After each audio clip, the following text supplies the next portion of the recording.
Hi, welcome back to our third microdose episode. It's our third and final microdose episode on stress, anxiety, and worry. And today we're going to be talking about how to know whether your worry is actual versus hypothetical and why that matters.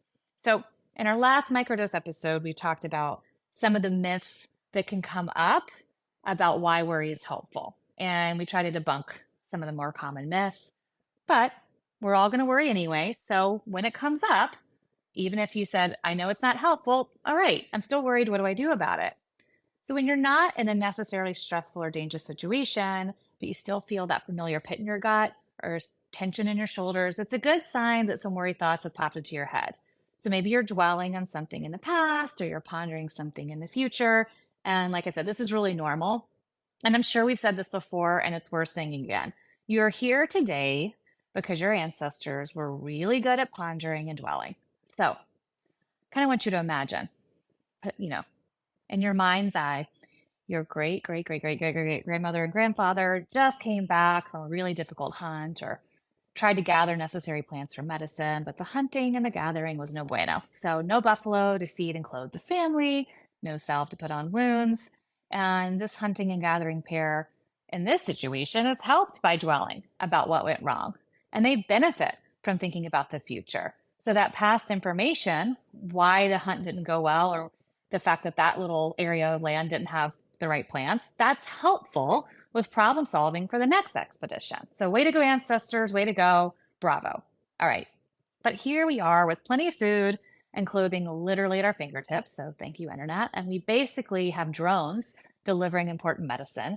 So, that need to problem solve is not as essential to our survival, not always. But since it was so essential, it can still also be very helpful now and then. That means our brains are not ready to let those habits go. So we dwell, we ruminate. It's only human. But the great news, my friends, is we also have a really amazing modern day brain that can catch this dwelling and ruminating in the act. If we learn to pause and notice our worry thoughts. By the way, hold on, this is an important first step. Not going to go into it here, but sometimes that part's hard. So listen to episode 16 if you need a little primer on this or a refresher. Anyway, if we take the time to pause after that initial automatic thought, we can ask ourselves an important question. Is this thought about an actual problem or a hypothetical one? All right. Sometimes that's not so easy to answer. Picture yourself, you're driving a motorcycle, and there's a sidecar next to you, like one of those old timey motorcycles, a little sidecar. And the sidecar, there's a character in there, and they're just kind of talking to you. And they're saying, turn this way, go straight, stop, faster, faster, right? Now you're driving the motorcycle, you're steering, you have your hands on the brake, your feet on the pedals. So you're the one actually in control, but you get to decide how much am I going to listen to this little character in the sidecar, right? Sometimes they might give some good advice, but sometimes they're just chatty Cathy and they're not really paying attention to what the ultimate goal is, right? They're sort of really focused right on that moment. And so their advice isn't always great.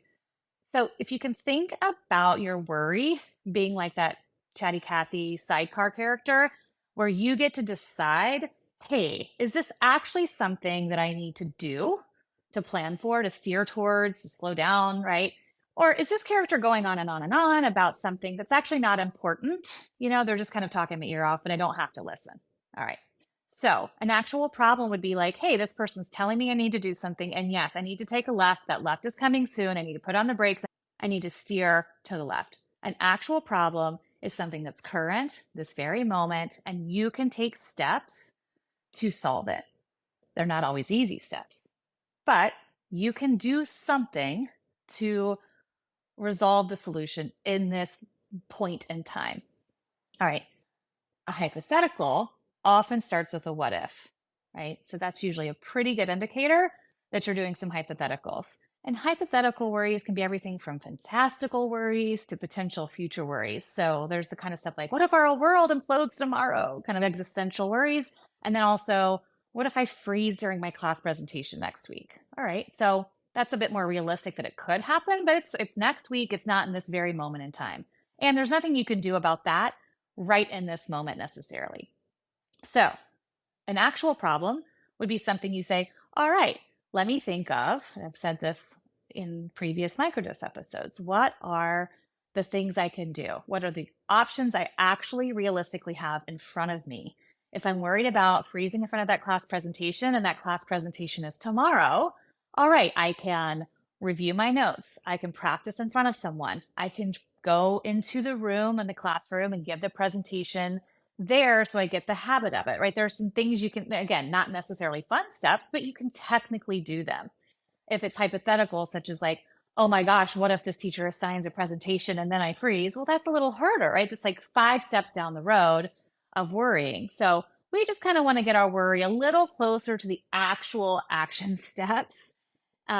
If you think about hypothetical worries, though, sort of the what if the world implodes, or what if I take this class and then professor doesn't like me, those kinds of what ifs.